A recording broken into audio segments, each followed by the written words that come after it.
بسم الله الرحمن الرحيم. In the name of God, the most gracious, the most merciful. Deen and Scene Podcasts.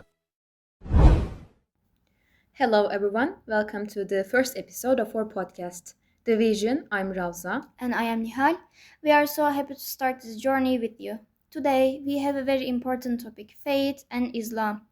Let's start with the basics. Why do we exist?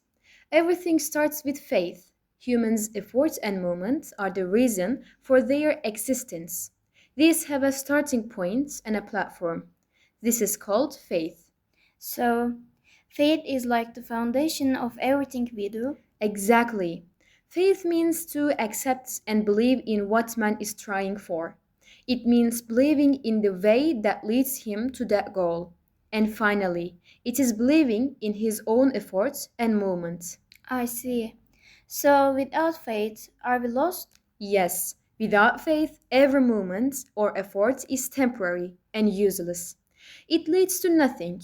Without faith, people lose their hope and feel sad.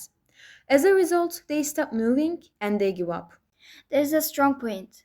Because of this reality, the Quran talks a lot about faith and the faithful. It says that faith is the highest value for a human. It is at the very top. And Nihal, Islam doesn't just give us answers, it gives us a way to ask the right questions about our life. For example, think about when you feel alone. What does Surah Kaf verse 16 say? It says, "We are closer to him than his jugular vein."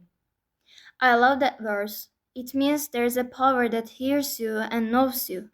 Even when you feel that nobody understands you or you feel all alone in your room. This faith is what connects us to life. It's like a light in the dark.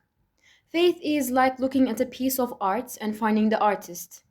People's need to believe is like an echo against the big silence of universe. That's so true. Our minds do not like not knowing things. We want to find a meaning for everything. Because without meaning, life feels like chaos. And where there is a chaos, a big fear of living begins. Mhm. Imagine you are in a small boat in the middle of a huge ocean without a compass. In the sky, there's a star, which is faith. Holding onto that star gives you a direction. It also calms your heart because you know this journey has a purpose. So, we are more than just bodies. Human is not just a biological machine.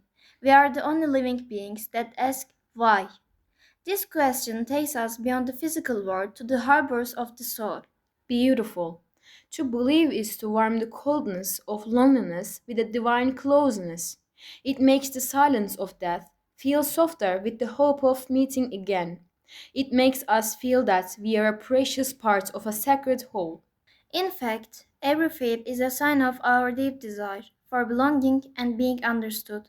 But Ravza, is faith just a thought? No, it's about action too. The basis of any religion is faith. Faith is not just thinking something is true, it's accepting a principle as a base for your actions. Without faith, a person like a car without a steering wheel. They are just moving with doubts and confusion. That leads us to the different groups of people. In terms of faith, people are divided into three groups. The first one is mu'min. It means believer. A person who sincerely believes in Allah and the Prophet. And the second one is kafir, disbeliever. A person who does not believe in the basic rules of Islam. And the last one is munafiq, hypocrite. Those who say they believe but they do not believe in their hearts. Being honest is so important. Now, Nihal, what about the word Islam? Based on the language, the Arabic word Islam means to achieve peace. It means peace with God, peace within yourself, and peace with God's creation. We do this by submitting to God and following His guidance. So, it is not a new religion. Right. Islam is the final completion of the same basic truth that God showed through all His prophets. It is not any religion. Islam is a complete way of living and not just a personal religion. I see. Allah gave this name to the religion in the Quran. Literally, it means obedience and peace. It comes from the Arabic root salama, peace, purity, and submission. So, Islam means the path of those who obey Allah and establish peace. Followers are called Muslims. And a Muslim is a person who tries to submit themselves to Allah. This way they find success in this world and the next. That is a great explanation. It all started at the end of Ramadan on the night of power. The Holy Quran began to be revealed to Prophet Muhammad through the Archangel Gabriel. But what do we believe in exactly? Well, what do Muslims believe in? In one God. Muslims believe in one Allah who is unique and merciful. He is the only creator. Muslims use the word Allah because it has no plural or feminine versions, so it cannot mean gods or goddesses. In angels, Muslims believe that Allah created angels to be sinless. In prophets, Muslims believe Allah sent messengers to all nations. They believe in Adam, Isaac, Moses, David, and Jesus. All prophets are humans like us, but they did not sin because they were chosen as examples.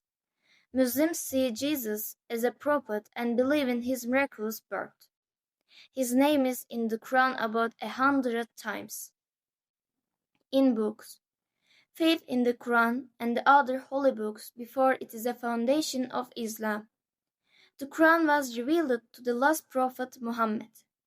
It accepts previous messages and corrects what was changed by humans over time. In destiny, everything is by Allah's commands, but He also gave people free will. Allah created good or evil according to people's choice. If a person decided to do good, Allah creates the good. In the hereafter, this is believing in life after death.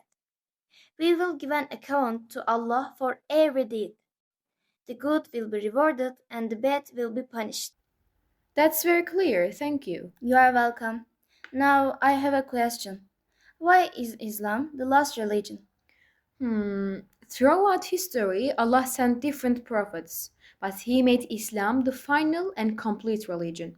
With Islam, the authority of old religions like Judaism and Christianity ended. Can you give an example? Sure, think about it like a law. When a new law is made, the old one is no longer used. Since Islam is the last divine law, it takes the place of previous rules. There are three basic reasons for this. Universality. Old religions were for one region, but Islam is for the whole world and all times. Human growth. Now the world is like a big village. Islam is enough for everyone until the day of judgment. No changes. Human ideas mixed into old religions over time. But Islam is protected by the Quran and stays pure. Old religions are like street lamps that light up only one street. Islam is like the sun that lights up the whole world. After the sun rises, do you still need a street lamp? No. The advent of Islam is like the sun rising over humanity. The Quran says, indeed, it is we who sent down the message and we will protect it. Indeed, the only religion in the sight of Allah is Islam, and all the rules of Islam are reasonable. Nothing is against logic. The mind is the most important feature that makes us different. Exactly. The Holy Quran mentions the mind about 70 verses. Allah's commands are for the mind. He often asks, do they not think? In our religion, you need the sound mind to be responsible for your actions. When people ask for miracles, Allah told them to look at the earth and the sky and think.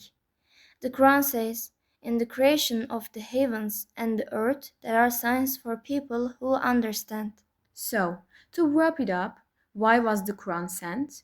It was sent to organize our lives and to make us happy here and in the hereafter. This was such a great conversation. I feel much better now. Me too. Thanks for talking with me. And thanks to everyone for listening. Stay curious and see you in the next episode. You listen Deen and Scene podcasts.